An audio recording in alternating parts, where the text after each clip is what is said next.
Hello everyone, welcome back to my YouTube channel your biotech guide. और आज हम discuss करने वाले हैं types of suspension culture. But before moving ahead, like, subscribe and hit the bell icon for more such useful videos. Also comment in the comment section for letting me know if you're liking my videos or not. Thank you. So let's move ahead. Types of suspension culture.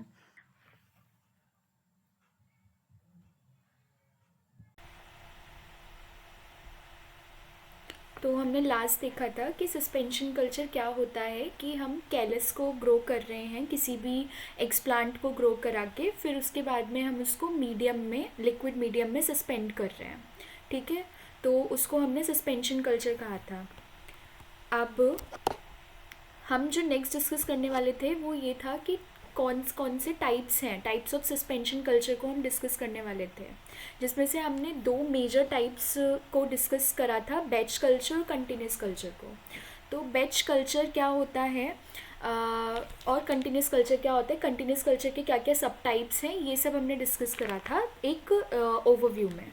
तो आज हम detail में देखने वाले हैं. आज ज़्यादा time की क्लास नहीं हो पाएगी, तो आज हम सिर्फ सस्पेंशन कल्चर की डिटेल्स ही डिस्कस कर पाएंगे. ओके, तो हाँ, तो बैच कल्चर होता क्या है. बैच कल्चर भी एक टाइप ऑफ सस्पेंशन कल्चर है जिसमें कि हम सस्पेंशन कल्चर को ग्रो करा रहे हैं in a fixed volume of nutrient culture medium. Okay, मतलब हमने जो न्यूट्रिएंट कल्चर मीडिया पे जो हम प्लांट को ग्रो कराते हैं वो हमने फिक्स्ड वॉल्यूम का लिया हुआ है. ठीक है ना, हम उसमें पर्टिकुलरली आगे से कुछ ऐड कर रहे हैं. एक बार हमने जितना न्यूट्रिएंट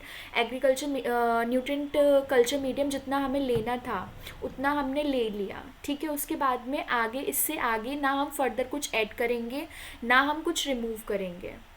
ठीक है, this is what we call is batch culture. ठीक है, एक बार जो हमने ऐड कर दिया उसके बाद में फर्दर आगे कोई चेंजेस नहीं करने वाले हैं हम, है ना, उसको हम बैच कल्चर कहेंगे. तो ये होगी बैच कल्चर की definition. Batch culture is a cell suspension culture grown in a fixed volume of nutrient culture medium. ठीक है, जो न्यूट्रिएंट कल्चर मीडियम हमें लेना है वो जो वॉल्यूम है उसका वो फिक्स्ड रहेगा, ना उससे ज़्यादा ना उससे कम. हम बार बार, मतलब it is a type of closed culture system. ठीक है, जिसमें एक बार जो हमने न्यूट्रिएंट अगार मीडियम डाल दिया वो डाल दिया, उसके बाद में हम चेंज नहीं कर सकते हैं. ठीक है, तो फिर अब इसके आगे क्या दिया हुआ है कि cell suspension increases in biomass by cell division in cell growth until a factor in the culture environment becomes limiting and the growth ceases. तो इसमें क्या होता है, बैच कल्चर में जो हम देखते हैं, जो हम प्रीवियसली ग्राफ में डिस्कस कर रहे थे,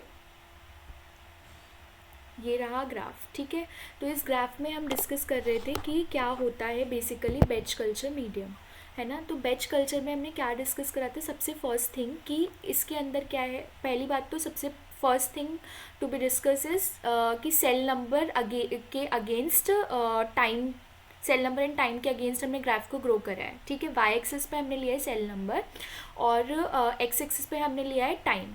ठीक है, ग्राफ में सब कुछ शो हो रहा है. ओके, तो सेल नंबर और टाइम के बिटवीन हमने ये ग्राफ बनाया हुआ है जिसमें कि हम ये देख रहे हैं कि सेल डिवीजन, मतलब टाइम के साथ साथ हम क्या देख रहे हैं, सेल नंबर राइज हो रहा है, सेल नंबर बढ़ रहा है और उसके साथ साथ मतलब सेल ग्रोथ भी इंक्रीज हो रही है. ठीक है, तो ये हम बैच कल्चर में डिस्कस करते हैं. लेकिन अब प्रॉब्लम क्या है बैच कल्चर में, क्योंकि हम वापस बार बार कोई नया मीडिया नहीं डाल रहे हैं, एक बार जितना हमने मीडिया डालना था उतना डाल लिया, तो एक टाइम के बाद हमें क्या देखने को मिलेगा, एक टाइम के बाद में ग्रोथ जो है वो सीज हो जाएगी, मतलब रुक जाएगी. क्योंकि क्या होगा, जितना हमारे पास मतलब न्यूट्रिएंट प्रेजेंट है, ठीक है, एक टाइम के बाद में वो एग्जॉस्ट होना स्टार्ट कर देगा, मतलब ख़त्म होना स्टार्ट कर देगा. और जब न्यूट्रिएंट ख़त्म होगा तो क्या होगा, जो भी हम प्लांट को ग्रो करा रहे हैं, मतलब प्लांट की जो सेल ग्रो कर रही हैं वो एक टाइम के बाद में अपनी ग्रोथ सीज कर देंगे क्योंकि न्यूट्रिएंट कंज्यूम करने को नहीं बचा. ठीक है, अगर हम अपना एग्जाम्पल लें और हम कहें कि हमारे पास अभी लिमिटेड अमाउंट ऑफ खाना प्रेजेंट है. ठीक है, अभी मेरे पास सिर्फ एक प्लेट खाना है, तो मैं एक टाइम पे काफ़ी अच्छे से ग्रो करूँगी.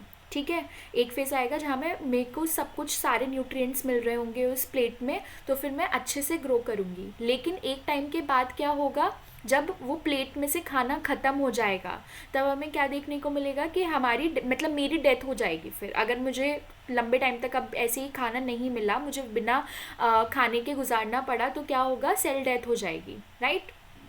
तो इसीलिए बैच कल्चर में हमें यही देखने को मिलता है कि टाइम के साथ साथ जो है, पहले तो हमारे सेल नंबर इंक्रीज होते हैं, सेल ग्रोथ होती है, लेकिन जैसे ही न्यूट्रिएंट्स एग्जॉस्ट हो जाते हैं वैसे ही सेल डेथ भी हो जाएगी, ठीक है।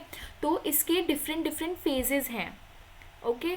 तो डिफरेंट फेजेस में क्या क्या है कि हाँ, अब यहाँ पे जो लिमिटिंग फैक्टर बताया गया है बैच कल्चर में, वो क्या है, लिमिटिंग फैक्टर हमारा यहाँ पे न्यूट्रिएंट हो गया, लिमिटिंग फैक्टर जो कि ग्रोथ को रोकने का काम कर रहा है। मतलब न्यूट्रिएंट, हर न्यूट्रिएंट, जितने भी न्यूट्रिएंट्स उस न्यूट्रिएंट कल्चर मीडियम में प्रेजेंट हैं, वो सारे के सारे न्यूट्रिएंट्स अगर एग्जॉस्ट हो जाएंगे तो सेल डेथ हो जाएगी। तो यहाँ पे जो लिखा हुआ है, ये जो लाइन लिखी हुई है, cell suspension increase in biomass by cell division, मतलब बायोमास में इंक्रीज, सेल नंबर में इंक्रीज कब होगा, जब सेल डिवाइड करेंगी, ठीक है। एक सेल से 2 सेल बनेंगी, 2 सेल से 4 सेल बनेंगी, 8 सेल बनेंगी, तभी सेल फर्दर डिवाइड, मतलब सेल का बायोमास इंक्रीज होगा, ठीक है।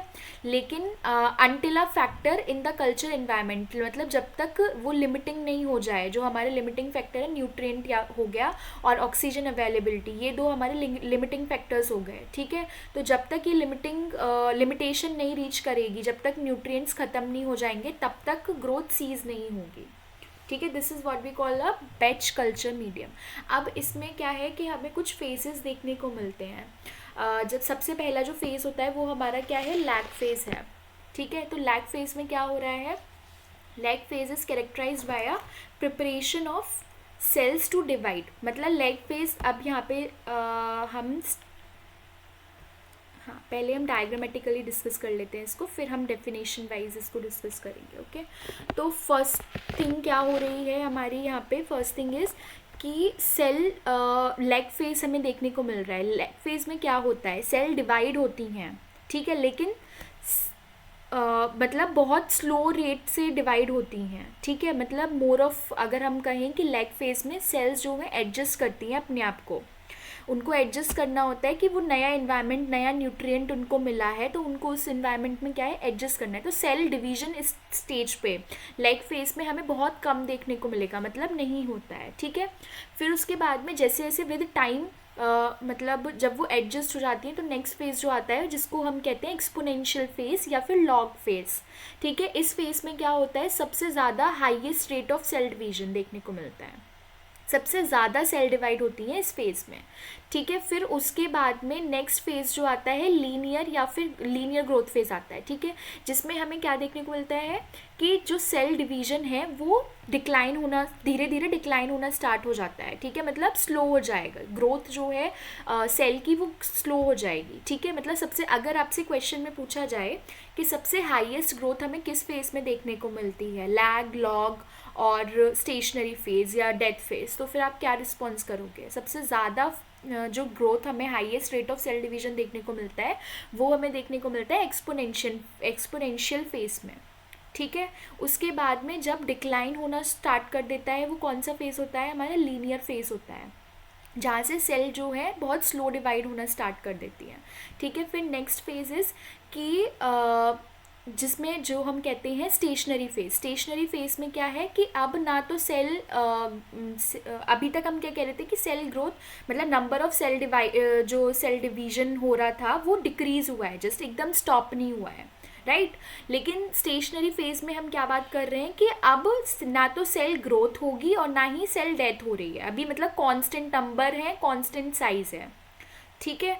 फिर डेथ फेज़ आएगा, डेथ फेज़ में क्या होगा, सेल नंबर ही डिक्रीज़ हो जाएगा, ठीक है। सेल नंबर स्टार्ट्स डिक्रीजिंग, उसको हम क्या कहेंगे, सेल डेथ कहेंगे। तो मूविंग ऑन, लैग फेज़ को अब हम थ्योरेटिकली देख लेते हैं क्या है।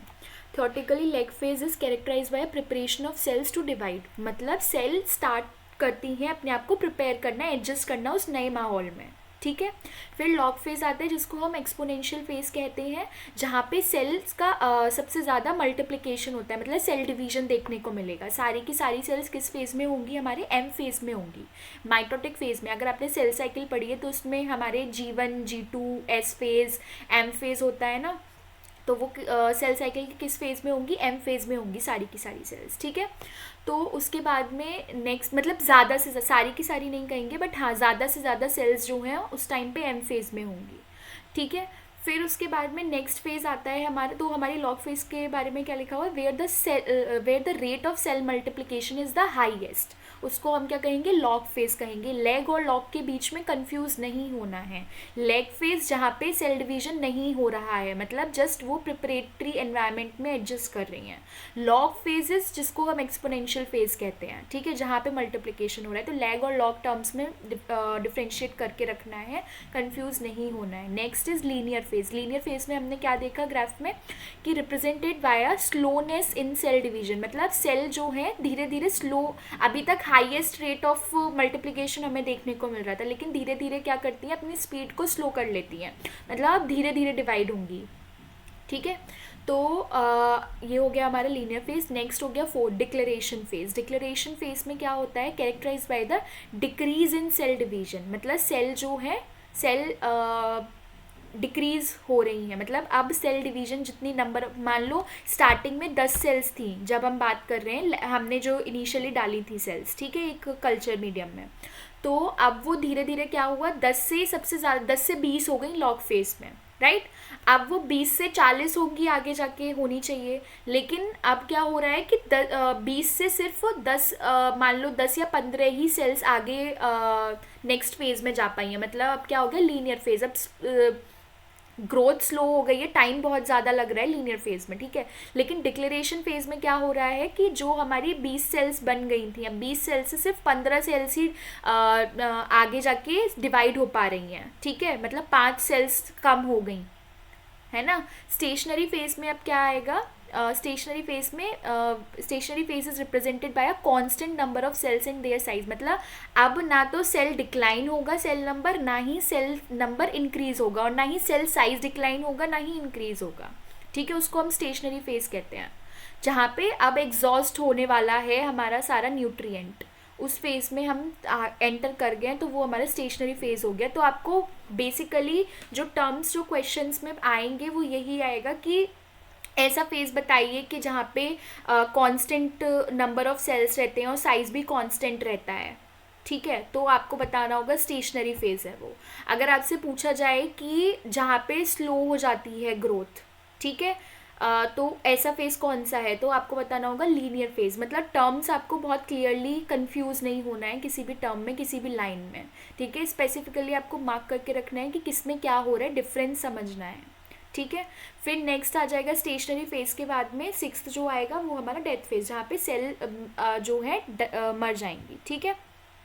ये हो गया हमारा बैच कल्चर, है ना। 2 टाइप के कल्चर हमें डिस्कस करने थे, एक तो बैच कल्चर हो गया है। अब नेक्स्ट जो होगा हमारा, ये हमें 2 टाइप के कल्चर्स डिस्कस करने थे, बैच कल्चर हमने डिस्कस कर लिया है। Now we will discuss about the continuous culture. Continuous culture क्या होता है, ठीक है। 2 टाइप के कंटिन्यूस कल्चर है, open continuous culture and closed continuous culture. तो अब सबसे पहले हम पढ़ते हैं कंटिन्यूस कल्चर के बारे में क्या चीज़ें दी हुई हैं।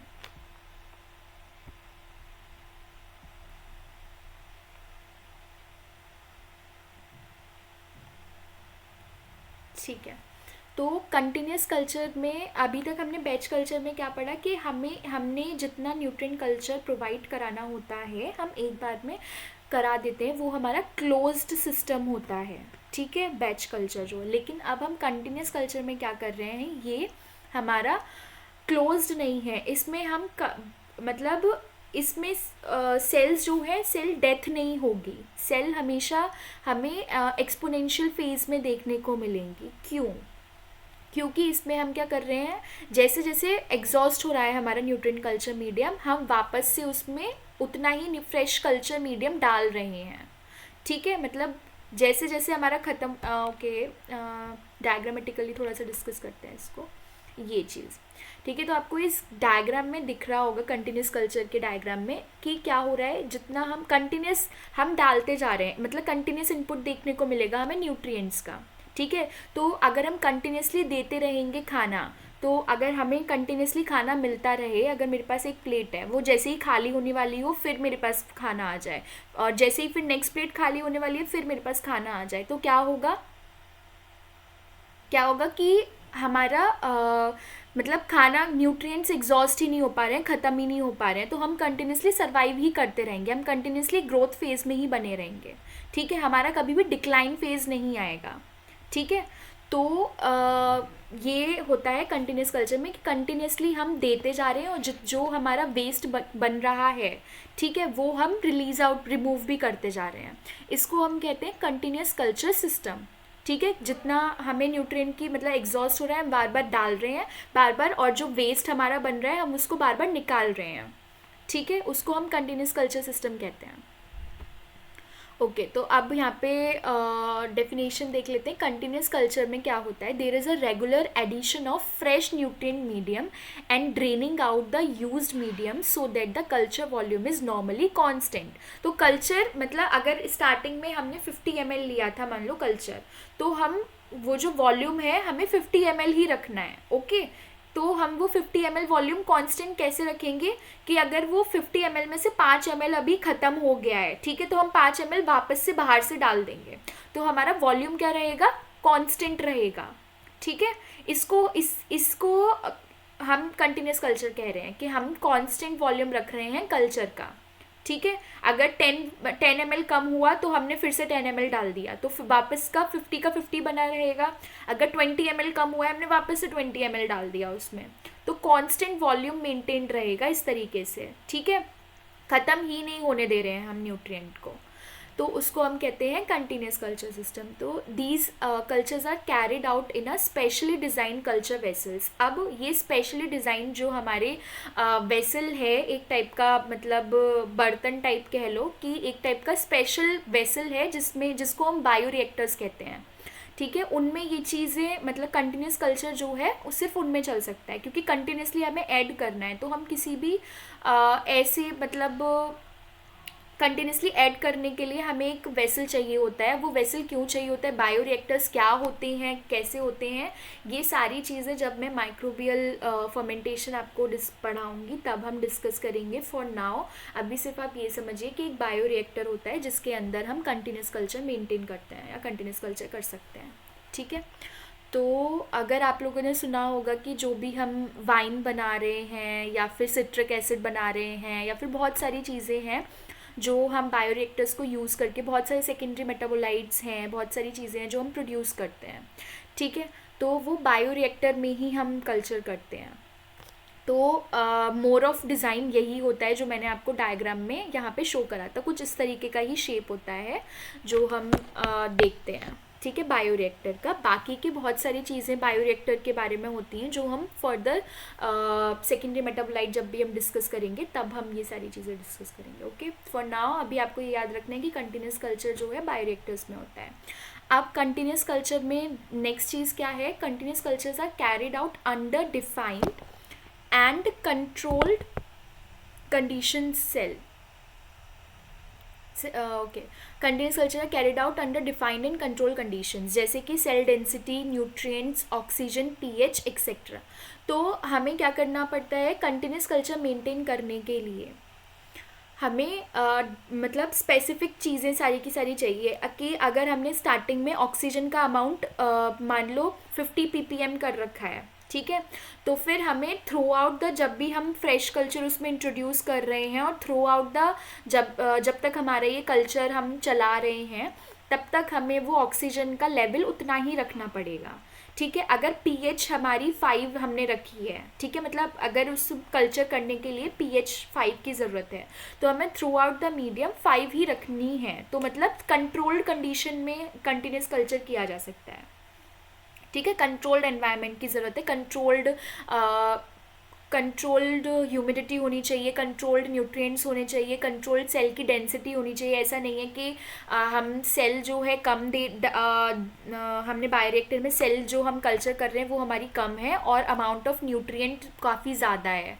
ठीक है, तो ऐसा भी नहीं करना है, कम भी नहीं रखना है न्यूट्रिएंट के अमाउंट को, तो एक लिमिटेड मतलब स्पेसिफिक एनवायरनमेंट हमने उसको प्रोवाइड करके रखना है। ठीक है, अब नेक्स्ट चीज़ जो यहाँ पे हाईलाइटिंग पॉइंट है वो ये है कि जो कल्चर होता है हमारा कंटिन्यूस कल्चर, वो हमेशा, क्योंकि हम बार बार उसमें क्या कर रहे हैं, फ्रेश कल्चर मीडियम इंट्रोड्यूस कर रहे हैं, तो वो हमेशा ही एक्सपोनेंशियल फेज़ में रहेगा। एक्सपोनेंशियल फेज़ जो हमने पढ़ा था, क्या पढ़ा था एक्सपोनेंशियल फेज़ के बारे में, कि जहाँ पे सबसे ज़्यादा हाईएस्ट मल्टीप्लिकेशन होता है सेल का, ठीक है। तो क्योंकि हम एग्जॉस्ट नहीं होने दे रहे हैं न्यूट्रिएंट कल्चर मीडियम को, तो इसीलिए यहाँ पे हमें एक्सपोनेंशियल फेज़ ही देखने को मिलेगा, ठीक है, थ्रू आउट द मतलब जब तक हमें सेल को निकालना नहीं है, आइसोलेट नहीं करना है, तब तक हमें थ्रू आउट द मतलब कल्चरिंग टाइम जो भी है हमारा, उसमें हमें एक्सपोनेंशियल फेज़ देखने को मिलेगा। तो इसकी वजह से क्या होगा, बायोमास बार बार इंक्रीज़ होता रहेगा, ठीक है, मतलब नंबर ऑफ सेल्स इंक्रीज होते रहेंगे, है ना। तो इसीलिए कंटिन्यूस कल्चर सिस्टम में there is no stationary phase and decline phase. तो हमें यहाँ पे दो फेजेस कभी भी देखने को नहीं मिल पाएंगे, स्टेशनरी फेज और डिक्लाइन फेज, क्योंकि हम कंटिन्यूसली उसमें फ्रेश मीडिया को इंट्रोड्यूस कर रहे हैं, ठीक है। अब कंटिन्यूस कल्चर सिस्टम भी दो टाइप के हैं, एक ओपन सिस्टम और एक क्लोज सिस्टम, ठीक है। तो ओपन सिस्टम में क्या होता है, used medium is replaced with the fresh medium और and added back to the culture. तो ओपन कल्चर में क्या हो रहा है कि हमारा जो यूज्ड मीडियम है हम उसको रिप्लेस कर रहे हैं फ्रेश मीडियम से, ठीक है, जो कि हम नॉर्मली कंटिन्यूस कल्चर में करते हैं। बट द थिंग इज, मतलब डिफरेंस क्या है ओपन कल्चर और क्लोज कल्चर में, कि जो हमने सेल्स को मतलब आइसोलेट करा है, फ्रेश मतलब जो हमने यूज मीडियम निकाला, अब उसके अंदर वो सेल्स भी मतलब डिस्पर्स्ड है, मतलब मिली हुई हैं उससे, तो हम सेल्स जो हमने निकाली हैं, आइसोलेट करी हैं, ठीक है, उनको हम वापस इंट्रोड्यूस नहीं कर रहे हैं, वापस से कल्चर में वापस नहीं डाल रहे हैं, ठीक है।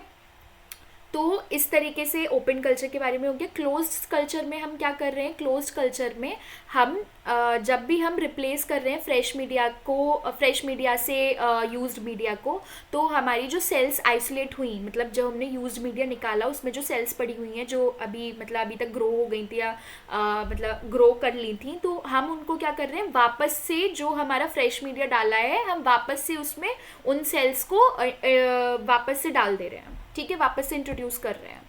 तो इस मतलब इस पूरे वजह से क्या होगा कि जो सेल का नंबर है क्लोज कल्चर के अंदर वो ज़्यादा मतलब बना रहेगा, मतलब कंटिन्यूसली इंक्रीज ही होता जाएगा, क्योंकि हम आइसोलेट नहीं कर रहे हैं सेल्स को, ठीक है। सेल्स को जितनी हमारी ग्रो हो गई हैं हम उनको ये नहीं है कि निकाल लें और अलग रख लें, हम वैसा नहीं कर रहे हैं, हम वापस से उसमें इंट्रोड्यूस कर दे रहे हैं। इसीलिए क्या होगा, सेल का बायोमास हमेशा इंक्रीज ही होता जाएगा, ठीक है। लेकिन ओपन कल्चर में हम क्या कर रहे हैं, जो सेल्स हमारी ग्रो हो गई हैं हम उनको अलग निकाल ले रहे हैं, तो मतलब पॉपुलेशन हमारी कांस्टेंट रहेगी। जैसे 20 अगर पहले थी, अब 20 से 40 बन गई, ठीक है, सेल्स 20 से डबल हो गई हमारी सेल्स, तो जो नई 40 बनी, ठीक है, सिर्फ वही हमने रखी है, उसमें जो बाकी के 20 हैं हमने उनको अलग कर लिया। तो इससे क्या हुआ, ओपन कल्चर में कांस्टेंट नंबर सेल का बना रहेगा, ठीक है। लेकिन क्लोज्ड कल्चर में क्या है, 20 है, फिर 40 है, फिर 40 से 80, 80 से जो भी नेक्स्ट होगा, तो वो कंटिन्यूसली डिवाइड होती जा रही हैं, ठीक है। मतलब बायोमास हमने वहाँ पे कम नहीं करा है, मतलब कांस्टेंट नंबर नहीं बना के रखा है, ओके। अभी डिफरेंस समझ में आ गया है, किसी को कुछ पूछना है?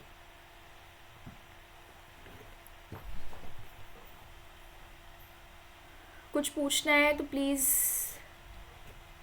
कुछ कंफ्यूजन ही नहीं होता है आप लोगों को, बड़ा होशियार हो, ठीक है, ओके। तो नेक्स्ट स्लाइड पे हम आ रहे हैं अब। हाँ, तो कंटिन्यूस कल्चर में अगर हम देखें, जो हम कंटिन्यूस कल्चर का ग्राफ अगर हम देखेंगे, तो वो क्योंकि हम क्या करें, फ्रेश मीडियम कंटिन्यूसली इंट्रोड्यूस करते रहते हैं, तो उसका ग्राफ हमेशा हमें ऐसा देखने को मिलेगा, ठीक है। कंटिन्यूसली ग्रो होती रहेंगी सेल, स्टेशनरी फेज में ही है, मतलब डिक्लाइन नहीं हमें देखने को मिल रहा है। यहाँ से अगर हमें मतलब अगर डिक्लाइन हो रहा होता तो हमें इस तरीके का ग्राफ मतलब नीचे फिर झुकते हुए दिखता है, ये यहाँ से लाइन हमें नीचे आते हुए दिखती है, आप मेरा कर्सर देख रहे होंगे, तो यहाँ से लाइन जो है वो नीचे आते हुए दिखती, ठीक है। लेकिन अभी यहाँ पे ऐसा नहीं होगा, कंटिन्यूस कल्चर में ऐसा नहीं होगा, क्योंकि हम कंटिन्यूसली फ्रेश मीडियम उसमें इंट्रोड्यूस करते रहते हैं, ओके। तो नेक्स्ट इज़ ये अब हमारा कंटिन्यूस कल्चर भी बेसिकली दो टाइप का हो गया, मतलब हमने ओपन और क्लोज देखा, अब उसमें भी हम सर्टेन टाइप्स देखेंगे ओपन कंटिन्यूस सस्पेंशन कल्चर के। ठीक है, क्योंकि ओपन कल्चर में हमने क्या डिस्कस किया कि यूज मीडियम को हम फ्रेश मीडियम से रिप्लेस कर रहे हैं, बट वापस से जो हमने सेल्स आइसोलेट हुई हैं हम वापस से उसको इंट्रोड्यूस नहीं कर रहे हैं। ओके, कल मतलब बायोरिएक्टर में हम उन सेल्स को वापस नहीं डाल रहे हैं। ठीक है, तो अब इस टाइप के इसके भी दो टाइप्स हैं, कीमोस्टेट हो गया और टर्बिडोस्टेट हो गया। ठीक है, कीमोस्टेट क्या होता है और टर्बिडोस्टेट क्या होता है ये अब हमें डिस्कस करना है।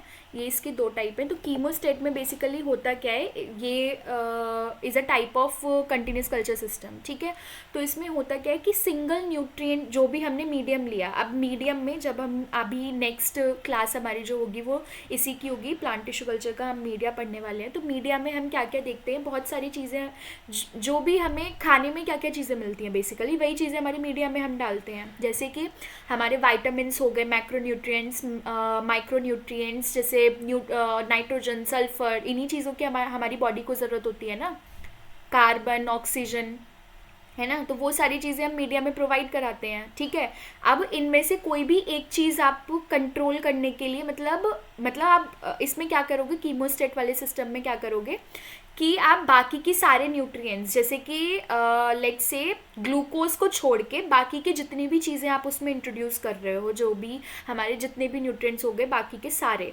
मैक्रोन्यूट्रिएंट्स और माइक्रोन्यूट्रिएंट्स, सिर्फ शुगर को छोड़ के, एक ग्लूकोज को छोड़ के हम जितनी भी चीज़ें न्यूट्रिएंट कल्चर में प्रोवाइड करा रहे हैं वो सारी की सारी हम सफिशेंट अमाउंट में प्रोवाइड करा रहे हैं again and again.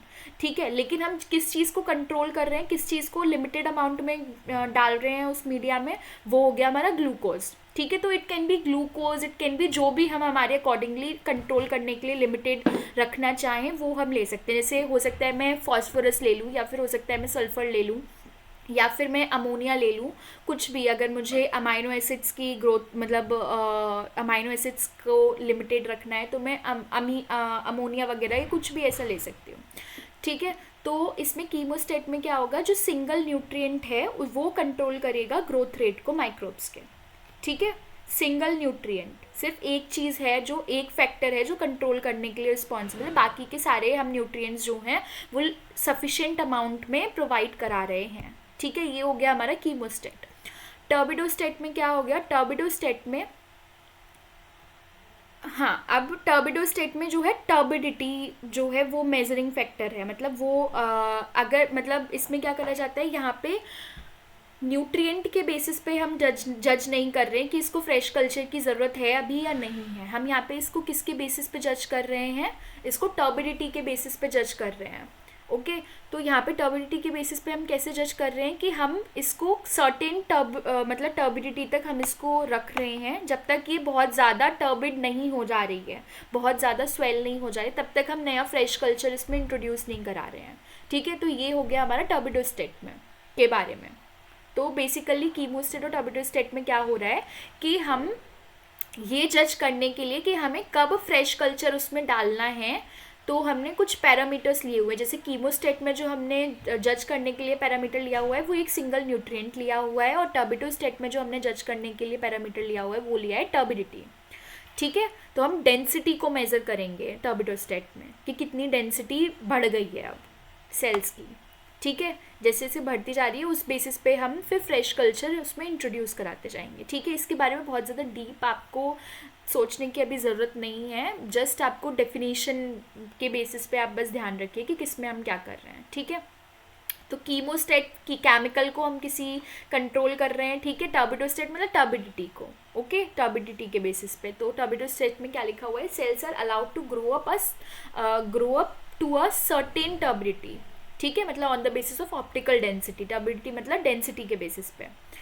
When a turbidity comes to a certain level, जब बहुत मतलब एक सर्टेन लेवल रीच हो जाता है टर्बिडिटी का, उसके बाद में हम क्या कर रहे हैं, मीडियम जो नया फ्रेश कल्चर मीडियम है वो हम उसमें इंट्रोड्यूस करा दे रहे हैं to adjust the turbidity level of the cells. ठीक है, तो वापस से टर्बिडिटी लेवल सेट कर दिया जाएगा।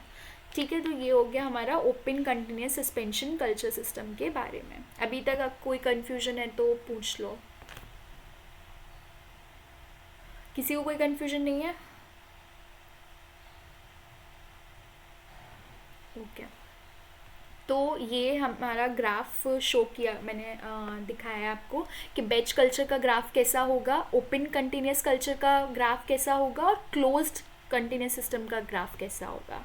ठीक है, क्योंकि हमने बैच कल्चर में हमने सारे फेसेस पढ़े थे, हम नया फ्रेश मीडिया उसमें इंट्रोड्यूस नहीं कर रहे हैं, तो इसीलिए उसमें इस तरीके का ग्राफ हमें देखने को मिलेगा, after a certain time decline देखने को मिलेगा। ठीक है, ओपन कंटिन्यूस सिस्टम में क्या हो रहा है, वही फेजेस हमें देखने को मिलेंगे, बट वो स्टेशनरी फेज पे जाके रुक जाएंगे, क्योंकि वहाँ पे हम सिर्फ एक ओपन कंटिन्यूस सिस्टम में हम सेल्स को वापस से मतलब इंट्रोड्यूस नहीं कर रहे थे, इसीलिए। क्लोज कंटिन्यूस सिस्टम में हम क्योंकि वापस से सेल्स को उसमें डाल देते हैं, तो फिर नंबर हमें कंटिन्यूसली मतलब ग्रोथ जो है वो हमें बहुत ज़्यादा राइज करती हुई देखने को मिलेगी। ठीक है, तो ये क्लोज कंटिन्यूस के लिए ग्राफ हो गया। सेमी कंटिन्यूस बेसिकली हमारे सिलेबस में नहीं है, तो सेमी कंटिन्यूस के बारे में हम डिस्कस भी नहीं करेंगे। इट्स जस्ट दैट कि सेमी कंटिन्यूस में हम आफ्टर अ सर्टेन टाइम मतलब वो एक टाइम डिसाइड कर लेते हैं कि हाँ हमें इतने टाइम बाद नया फ्रेश कल्चर उसमें इंट्रोड्यूस करना है, उसको हम सेमी कंटिन्यूस कहते हैं। ठीक है, तो अभी हमें इसके बारे में ज़्यादा डिस्कस करने की ज़रूरत नहीं है।